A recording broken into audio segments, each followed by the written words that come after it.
పాప గురించి ప్రియదర్శినికి అన్ని విషయాలు చెప్పింది అంటే ప్రియదర్శిని భూమి చాలా క్లోజ్ ఫ్రెండ్స్ అనుకుంటా.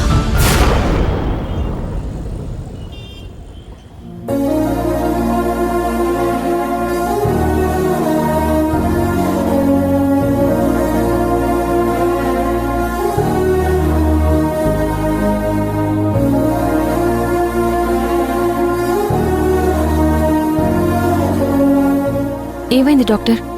ఒక డాక్టర్గా ఈ వృత్తిలోకి వచ్చినప్పుడు నాకు చేతనైనంత మందిని అనారోగ్యం నుండి కాపాడాలి అనుకున్నాను. వచ్చే పేషెంట్స్లో చాలామంది నాకు మా ఇంట్లో వాళ్ళలాగా అనిపిస్తారు. అందులో ఒకళ్ళు సుహాసిని. సుహాసిని చాలా మంచి అమ్మాయి. అలాంటి అమ్మాయి హెల్త్ ప్రాబ్లం అని ఒకరోజు నా దగ్గరకు వచ్చింది.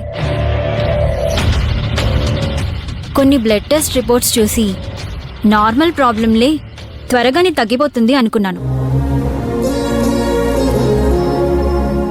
తనకి ట్రీట్మెంట్ చేస్తున్న కొద్దీ తన బాడీ ఆ మెడిసిన్స్కి రెస్పాండ్ అవ్వకపోతుంటే అనుమానం వచ్చి ఇంకొన్ని టెస్టులు చేయించుకుని రమ్మన్నాను. ఆ టెస్ట్ రిపోర్ట్లే ఇవి. అన్నీ చెక్ చేశాను. ఏదో పెద్ద ప్రాబ్లం ఉంది అనిపించింది. ఆ ప్రాబ్లం ఏంటో తెలుసుకొని ట్రీట్మెంట్ మొదలుపెట్టాను. అలాగే నాకు తెలిసిన ఒక డాక్టర్కి సుహాసిని రిపోర్ట్స్ పంపించాను. ఆయన కూడా కన్ఫర్మ్ చేసి చెప్పింది ఒకటే. ఏంటి డాక్టర్? సుహాసిని ఇంకా ఎక్కువ రోజులు బ్రతకడం కష్టం. ఇక తన జీవితంలో తనకున్న రోజులు అంటూ ఉంటే చాలా తక్కువ రోజులు మాత్రమే. ఇంత చిన్న వయసులో జీవితాన్ని తను చాలించాల్సి వస్తుంది అని తలుచుకుంటేనే నా వల్ల కావడం లేదు. అలా అనకండి డాక్టర్. తనకేమీ కాకూడదు. తను ఆనందంగా ఉండాలి. తనకి చిన్న పాప, 5 సంవత్సరాల పాప ఉంది డాక్టర్. ఆ పాప కోసమైనా తను బ్రతకాలి. వాళ్ళమ్మ దూరం అయితే ఆ పాప తట్టుకోలేదు డాక్టర్.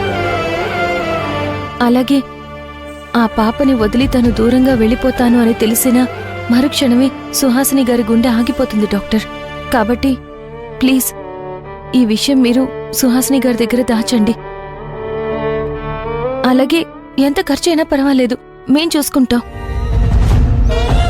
కావాలంటే ఎక్కడైనా అబ్రాడ్కి తీసుకెళ్దాం, అక్కడ ట్రీట్మెంట్ చేయిద్దాం డాక్టర్. కానీ సుహాసిని గారు మాత్రం బ్రతకాలి. తను కోరుకున్న జీవితం ఎప్పుడూ తనకి దక్కలేదు డాక్టర్. ఇప్పుడు దక్కుతుందని మేం అనుకుంటున్నాం. దక్కేలా చేయాలని దేవుణ్ణి వేడుకుంటున్నాం.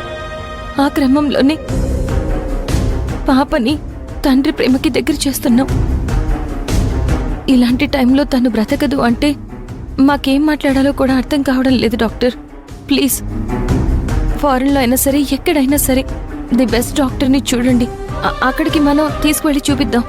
చూడమ్మా, నువ్వు బాగా చదువుకున్న దానివి. సైన్స్ ఎంత అభివృద్ధి చెందినా కొన్ని విషయాల్లో వెనకబడే ఉందమ్మా. ఎన్నో రోగాలను క్యూర్ చేయగలిగిన సైన్స్ కొన్ని రోగాలకి మాత్రం దరిదాపుల్లోకి వెళ్ళలేకపోతుంది. అలాంటిదే ఇప్పుడు సుహాసినికి వచ్చిన ప్రాబ్లం. ప్రపంచంలో ఎక్కడా దానికి ట్రీట్మెంట్ లేదు. అండ్ తను అడ్వాన్స్ స్టేజ్లో ఉంది. అందుకే చెప్తున్నాను, ఒక డాక్టర్గా పేషెంట్ ఎక్కువ రోజులు బతకదు అని చెప్పాల్సి రావడం నాకు పెద్ద నరకమమ్మా. అలాంటిది గుండె రాయి చేసుకుని మరీ చెప్తున్నాను. తనకి ఎక్కువ రోజులు టైం లేదు. ఉన్నన్ని రోజులు తనని హ్యాపీగా ఉంచండి. తనకి నచ్చినట్లుగా బ్రతకనివ్వండి. అలాగే తనకిష్టమైన వాళ్లతో ఎక్కువ టైం స్పెండ్ చేసేలా చేయండి. ఇంతకు మించి నేనేం చెప్పలేను. జాగ్రత్తగా చూసుకోండి.